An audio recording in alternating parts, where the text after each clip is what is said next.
Assalamualaikum warahmatullahi wabarakatuh.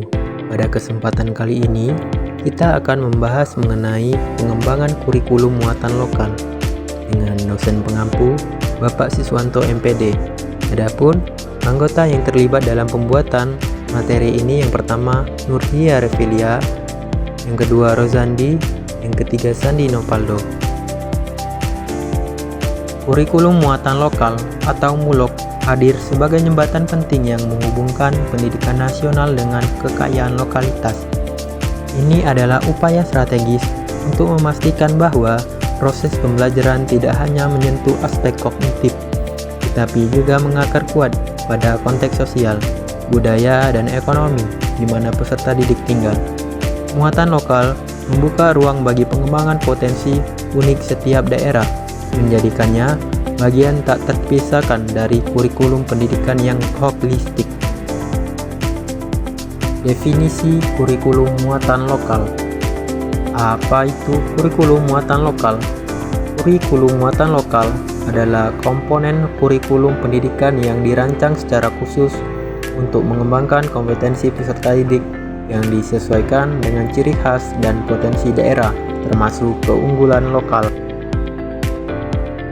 Adapun dasar-dasar hukum yang mendasarinya, yang pertama, Undang-Undang Nomor 20 Tahun 2003 tentang Sistem Pendidikan Nasional, Pasal 37 Ayat 1 dan 3, secara ekspresif menyebutkan bahwa kurikulum pendidikan dasar dan menengah wajib memuat pendidikan kecakapan hidup dan pendidikan berbasis keunggulan lokal. Yang kedua, Peraturan Pemerintah Nomor 19 Tahun 2005 tentang Standar Nasional Pendidikan, PP Nomor 32 Tahun 2013 mengatur kerangka dasar kurikulum dan standar isi yang memberikan ruang bagi pengembangan kurikulum tingkat satuan pendidikan atau KTSP termasuk muatan lokal.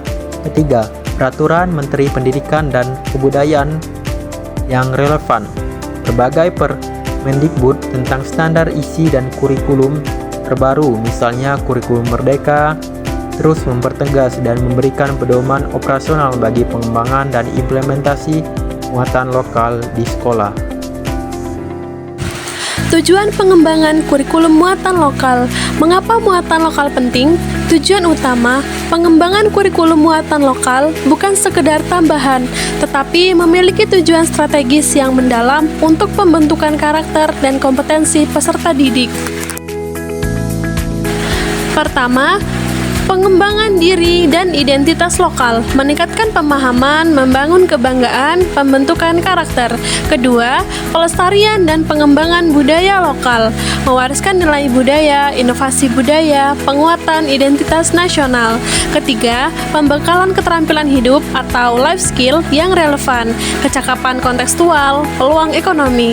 Yang keempat, kontribusi aktif dalam pembangunan daerah, peran serta menjadi agen perubahan, solusi lokal, melatih peserta didik inovatif.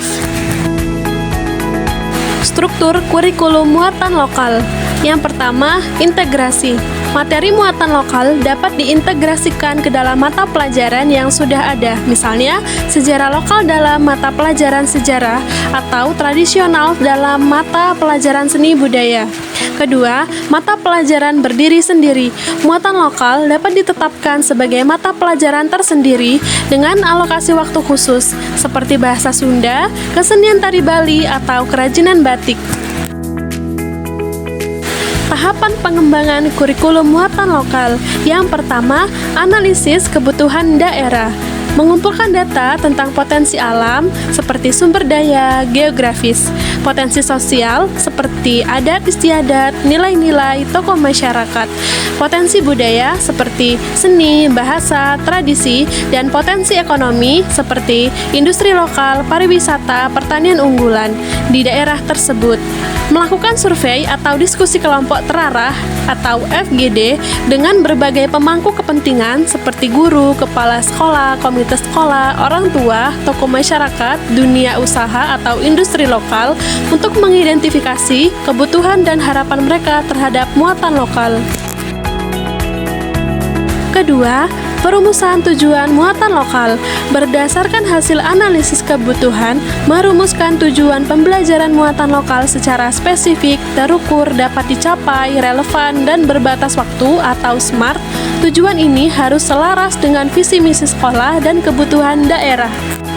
Ketiga, penentuan konten muatan lokal. Memilih materi pembelajaran yang paling relevan dan prioritas berdasarkan tujuan yang telah ditetapkan.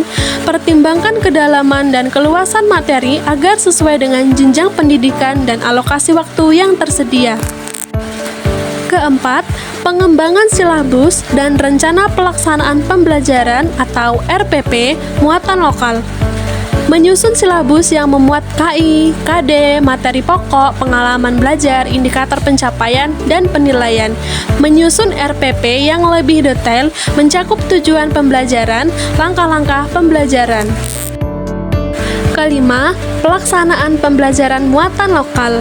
Mengimplementasikan MULOK di kelas sesuai dengan RPP yang telah disusun, menggunakan metode pembelajaran yang bervariasi dan kontekstual untuk meningkatkan minat dan pemahaman peserta didik terhadap MULOK, memanfaatkan sumber belajar lokal seperti narasumber dari masyarakat, situs bersejarah, atau sentra kerajinan. Yang keenam atau terakhir, evaluasi dan revisi muatan lokal, memilih materi pembelajaran yang paling relevan dan prioritas berdasarkan tujuan yang telah ditetapkan. Pertimbangkan kedalaman dan keluasan materi agar sesuai dengan jenjang pendidikan dan alokasi waktu yang tersedia. Contoh implementasi muatan lokal. 1. Bahasa daerah. Pengajaran bahasa Sunda di Jawa Barat, bahasa Jawa di Jawa Tengah atau Timur, bahasa Bali di Bali, atau bahasa Minangkabau di Sumatera Barat.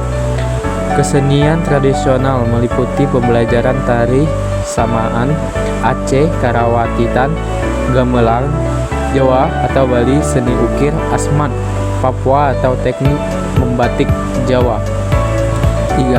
Sejarah lokal, materi tentang sejarah kerajaan di Nusantara yang pernah berjaya di daerah tersebut, misalnya Kerajaan Sriwijaya, Majapahit, atau Mataram, tokoh pahlawan daerah, atau peristiwa penting yang membentuk identitas lokal.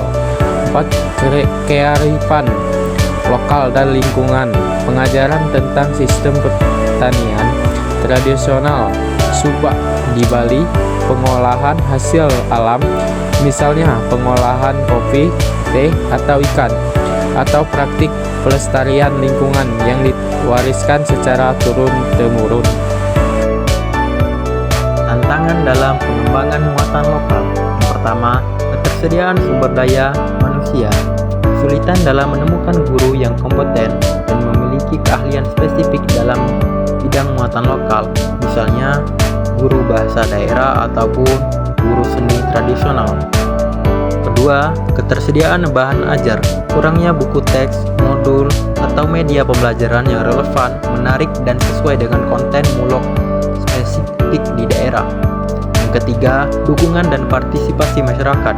Tantangan dalam memastikan keterlibatan aktif dari berbagai pihak seperti budayawan, seniman, tokoh masyarakat, dan pemerintah daerah.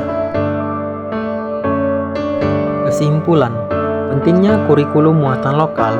Pengembangan kurikulum muatan lokal adalah investasi yang sangat berharga dan strategis bagi masa depan bangsa.